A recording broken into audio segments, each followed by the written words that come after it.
noite, abençoados.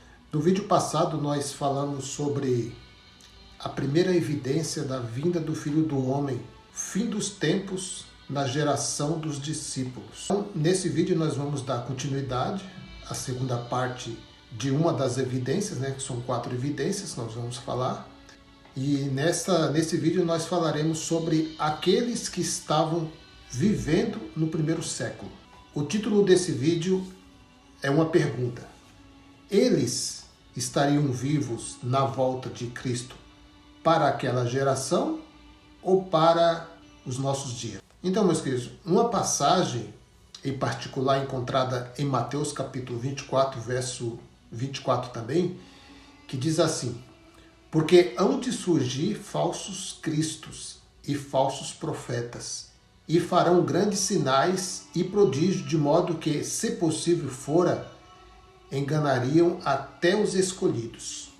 Esta passagem está em conexão com o evento conhecido como a destruição de Jerusalém em 70 DC, onde Jesus, ele diz em Mateus capítulo 24, do verso 34 até o 35, em verdade vos digo que não passará esta geração sem que todas essas coisas se cumpram ou aconteçam, em outras traduções.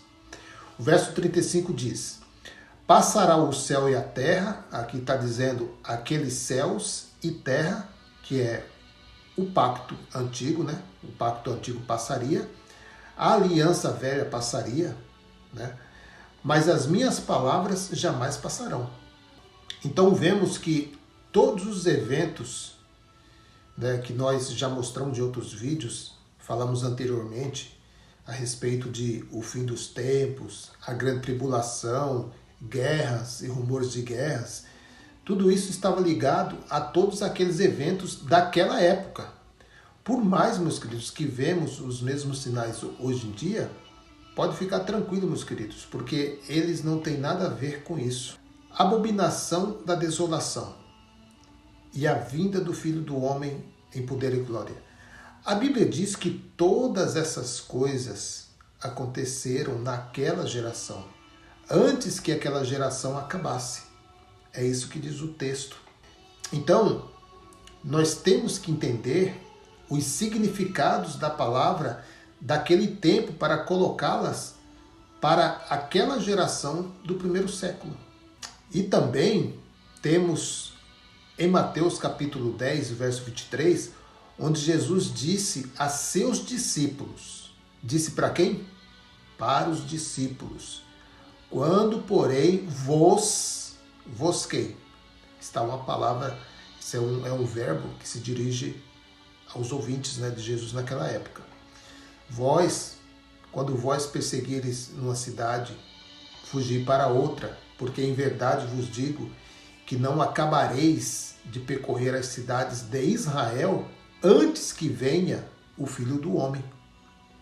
Ou seja, em outras palavras, eles estariam fugindo para cidades de refúgio. E Jesus diz que eles quem? Os discípulos, ainda teriam cidades disponíveis, mesmo quando o Senhor voltasse. E isto ele disse diretamente para seus próprios discípulos que viviam no primeiro século. É a leitura, é os escritos, são relatos. Algum tempo depois, os próprios apóstolos registraram algumas afirmações sobre o tempo, nos quais também já mostramos algumas afirmações tratando daqueles que permaneceram vivos, dizendo que eles estariam vivos quando os eventos do fim dos tempos acontecessem. E nós sabemos que a ressurreição é um evento que deveria acontecer na vinda do Senhor Jesus sobre as nuvens. Diga-se de passagem que vir sobre as nuvens é uma linguagem de figura que se diz trazer juízo. Em 2 Timóteo capítulo 4 e o verso 1, por exemplo, onde Paulo disse: conjuro diante de Deus de que Jesus Cristo, que há de julgar os vivos e os mortos, pela sua vinda e pelo seu reino. Ou seja, ele diz que como resultado, o reino, o julgamento, a vida do Senhor, né, o julgamento dos vivos e mortos, isto é, a ressurreição. Então, tudo isso iria acontecer ao mesmo tempo.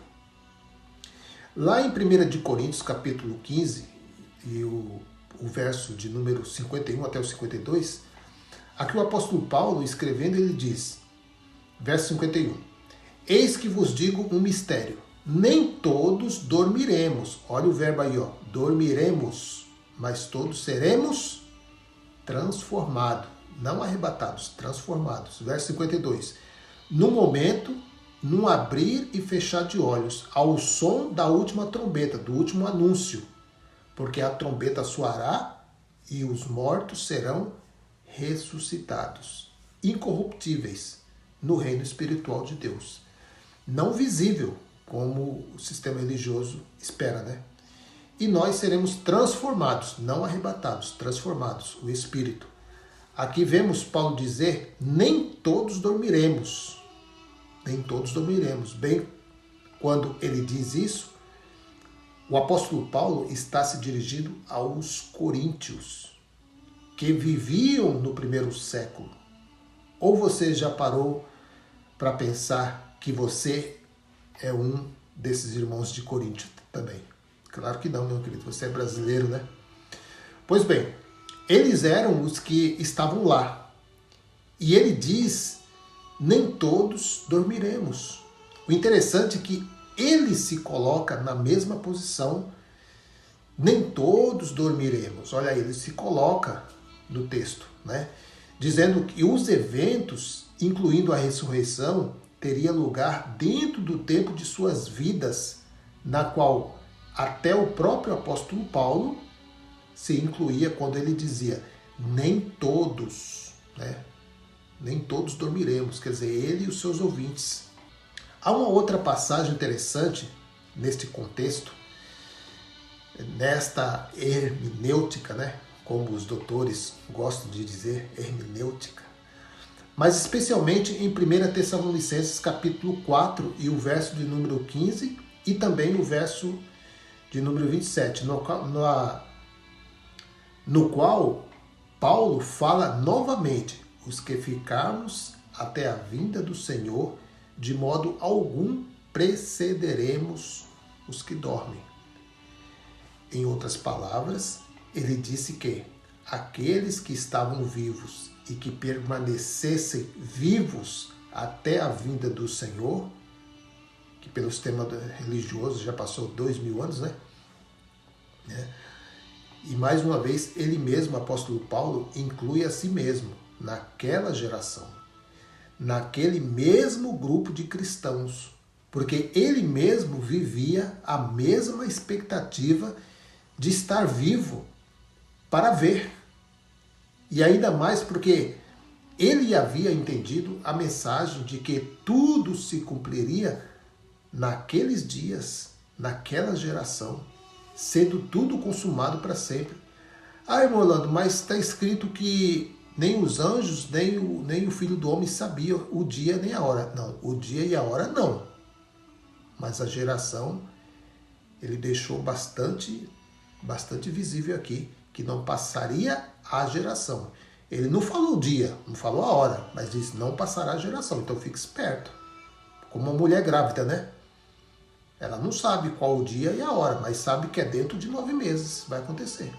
Então o apóstolo Paulo, ele entendeu que tudo cumpriria naqueles dias, naquela geração, sendo tudo consumado para sempre.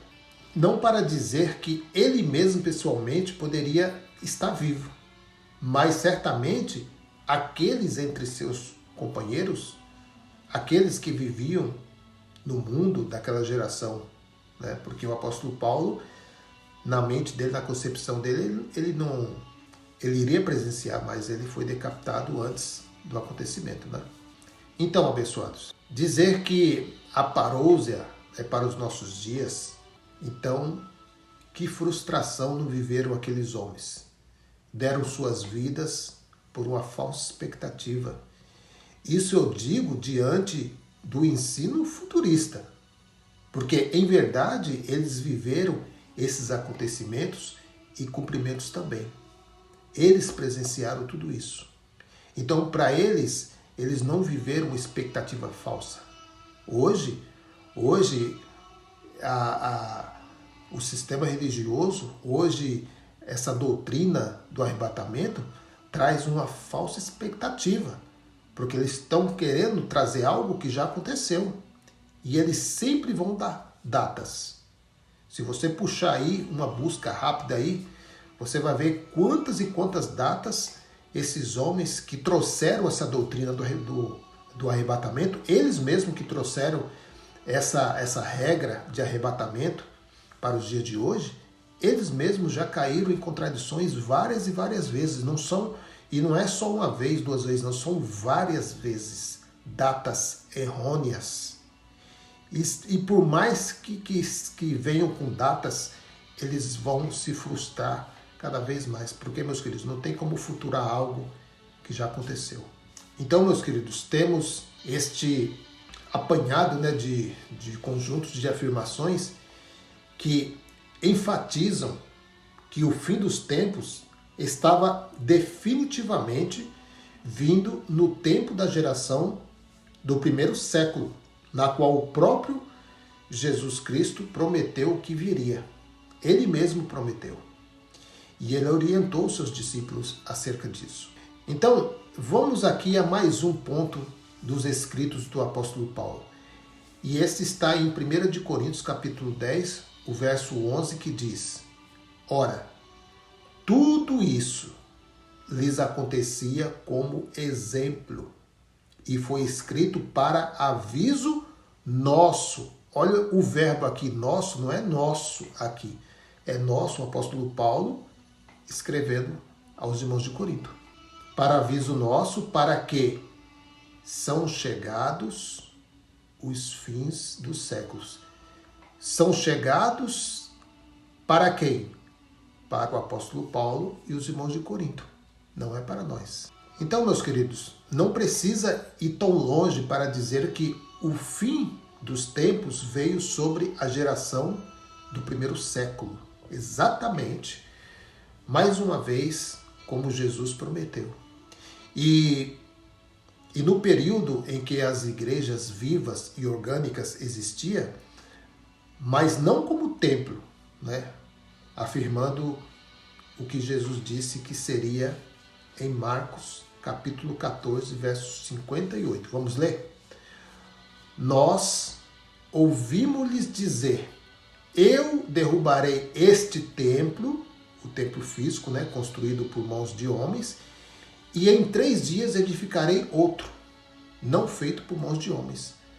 Essa tradução você vai encontrar na linguagem de hoje, né?